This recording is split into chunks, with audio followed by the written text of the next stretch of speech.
When I was in high school, I was part of something called NJROTC, the Naval Junior Reserve Officer Training Corps.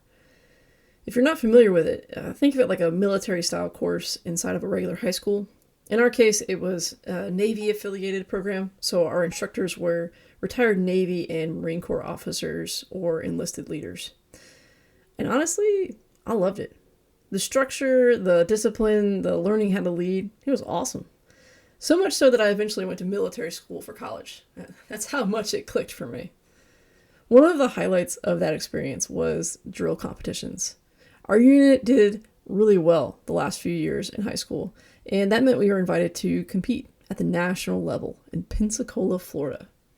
My senior year, I was the commanding officer of our unit, which is a fancy way of saying I was a high school kid learning leadership in real time and making plenty of mistakes along the way. We were in Tennessee, and so getting to Florida was quite a long drive.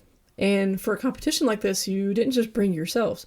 You brought everything you would possibly need. Uniforms, shoes, rifles, flags, and any other equipment that you needed for the competition.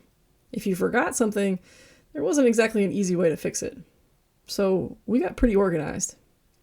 Each person packed all of their uniform gear into this plastic shoebox thing. Everything they needed with a checklist taped on top.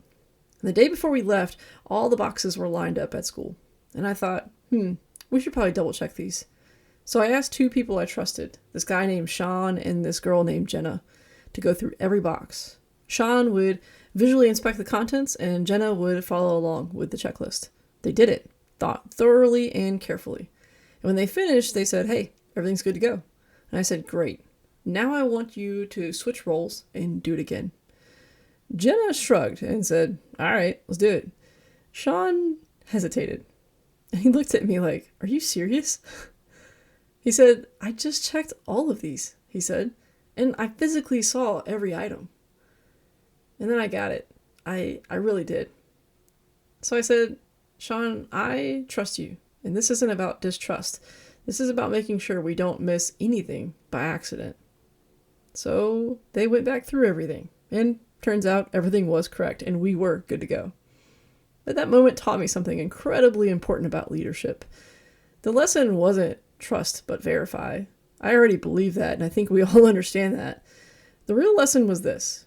If you already know what you're going to ask people to do, just tell them up front.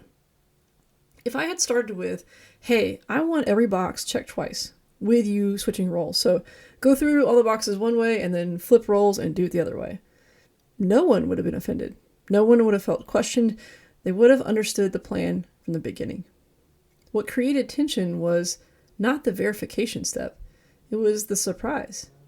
And that lesson has followed me into adulthood. I've seen this in the workplace, on project teams, in leadership at every single level. When leaders know or even suspect what's coming next, but they keep it to themselves, people fill in the gaps. And usually they assume the worst. But when leaders say, hey, here's what I'm thinking, or hey, here's why we're doing this, or even possibly what could come next, something changes. People don't feel distrusted. They feel included. You don't have to share every detail. You don't have to have it all figured out. And plans can change. But giving people context, giving them the why behind the what, builds trust instead of breaking it. So here's my challenge to you. If you're leading literally anything, a team, a family, a project, a community, communicate a little more than you think you need to. Let people know what direction you're heading. Let them know the why. Let them know you've thought it through ahead of time. It might seem like a small thing, but it's often the difference between someone feeling cared for and someone feeling like you're just being a jerk.